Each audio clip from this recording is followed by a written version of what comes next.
Minint UNESCO tarptautinę raštingumo dieną, gimnazijoje visų klasių mokiniai tikrino savo raštingumą.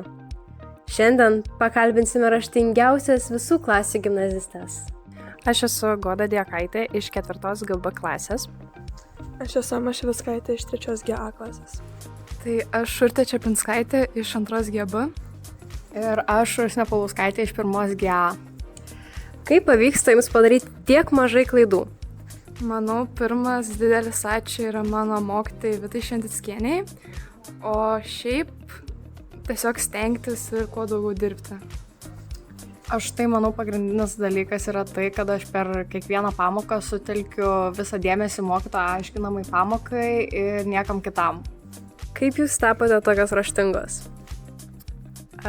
Turėjau labai gerą ir pradinių klasių mokytoją, ir kaip progimnazijoj mokiaus labai mėgau lietuvių kalbą, nes labai patiko mokytoja. Ir kai atėjau į gimnaziją irgi turiu puikią, nuostabią lietuvių kalbos mokytoją, tai nežinau, turbūt vien dėl to ir patinka mokytis tą dalyką ir todėl taip ir gavus, kad tapau tokia raštinga. Manau, kad jau nuo mažens norėjau išmokti rašyti, tai gal anksti pradėjau mokintis ir tiesiog pagrindai jau anksti buvo ir taip pat turiu labai fainas mokytojas, visada turėjau ir tiesiog yra motyvacija spausti save į priekį. Jūsų nuomonė, kodėl jūsų bendraamžiai daro tiek daug rašybos ir skyrybos klaidų? Manau, dėl socialinių tinklų, nes labai anglicizmas dabar dominuoja. Aš manau, todėl nes esame visi pripratę rašyti be skyrybos ženklų, be visokių nosinių, be š, ž, e ir taip pat rašome per diktantus.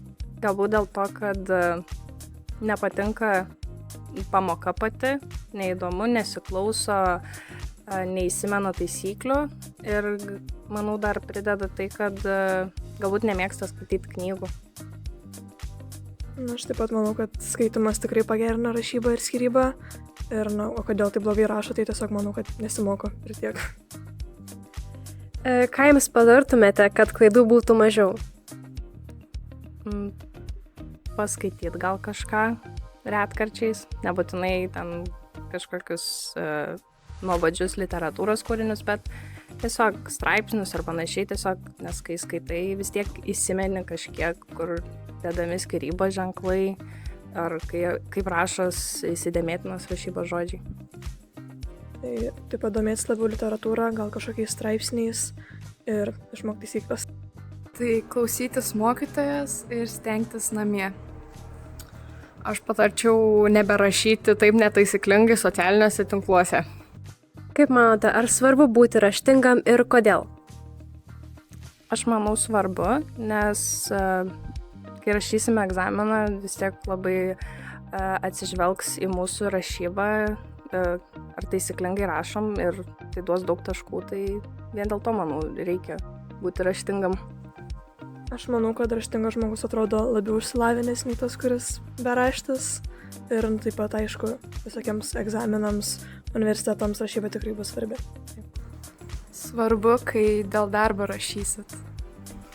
Taip tikrai svarbu, nes tiek egzaminuose padės, tiek CV darbui. Ačiū labai.